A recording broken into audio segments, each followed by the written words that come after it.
Hallelujah, hallelujah. एक बार मरना और उसके बाद न्याय का होना नियुक्त है। इब्रानियाँ 9 अध्याय उसके 27 वचन में ऐसा लिखा है। हर प्रचारक का काम परमेश्वर के वचन के अनुसार दूसरों को बताना है। यदि परमेश्वर कहे कि तू मरेगा, तो उसको मरेगा ही बोलना पड़ेगा। अगर वह चुप रहे तो दुष्ट तो अपने पाप में फंसा हुआ मरेगा, परंतु उसका हिसाब परमेश्वर प्रचारक से लेगा। यहेजकेल 33 अध्याय उसके 7 से 16 वचन तक हम ऐसा पढ़ सकते हैं।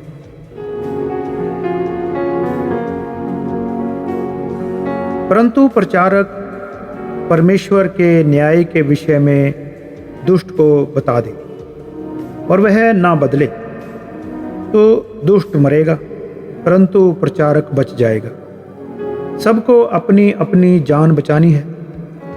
इस अंतिम दिनों में बहुत सारे प्रचारक प्रचार कर रहे हैं और परमेश्वर के न्याय के बारे में लोगों को समझा रहे हैं, और ये इसलिए है कि कोई भी नाश ना हो।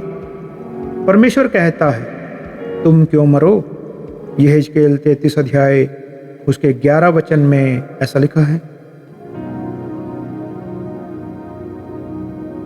अब इंसान को मरने की जरूरत नहीं है, क्योंकि यीशु हमारे लिए मर गया।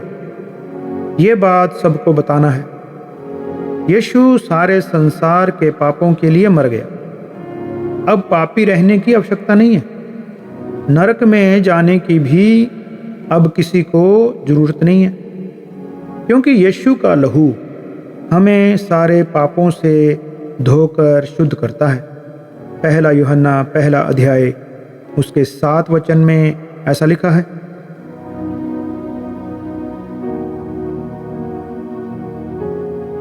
यहाँ पर मरने का मतलब सांसारिक मौत नहीं है, परंतु आत्मिक मौत है।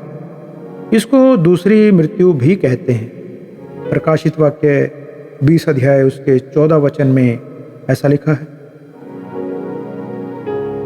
ये हमारा सांसारिक शरीर तो नाश होना ही है, लेकिन इसके बाद नरक से बचने के लिए यीशु ने अपनी जान सलीब पर दी। ये बात हमको सबको बतानी है। अगर नहीं बताएंगे तो इसका हिसाब हमको परमेश्वर को देना पड़ेगा। इसके बाद वचन कहता है कि परमेश्वर दुष्ट से कहे, तू मरेगा, यानी नरक में जाएगा, परंतु दुष्ट पाप छोड़कर पवित्र जीवन जीने लगे तो वह नहीं मरेगा। यहेजकेल 33 अध्याय उसके 14-15 वचन में ऐसा लिखा है।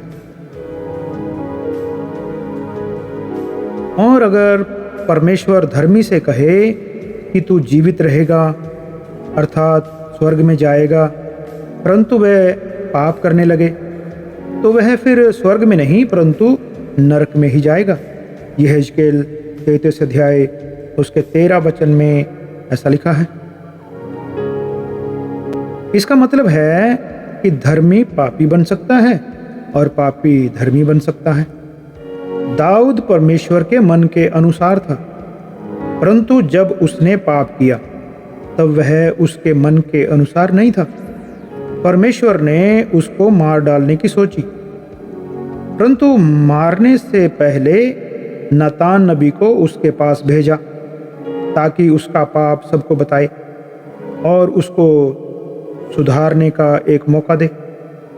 दाऊद ने तुरंत अपना पाप मान लिया और नातान नबी ने कहा, परमेश्वर ने तेरा पाप क्षमा किया है, अब तू नहीं मरेगा।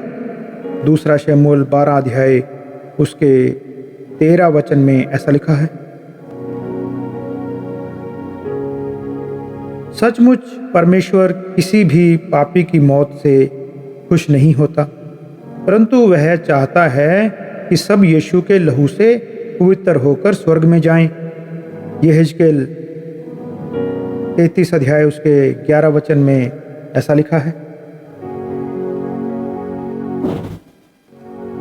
मरने से पहले सब पापों से छुटकारा पाना जरूरी है। मरने के बाद न्याय है, फिर या तो नरक है या स्वर्ग है। इसलिए आज उसकी आवाज़ को सुनकर अपने दिल को सख्त ना करें। इब्रानियाँ 3 अध्याय उसके 7-8 वचन में ऐसा लिखा है। परमेश्वर के न्याय से बचने का सबसे अच्छा अवसर आज है, शायद कल देर हो जाए। आज यीशु का लहू हमारे पास है, जो हमें सारे पापों से शुद्ध करता है। ये यीशु का लहू मरने के बाद नहीं मिलेगा, इसलिए आज पूरे पवित्र हो जाएं। Hallelujah, hallelujah.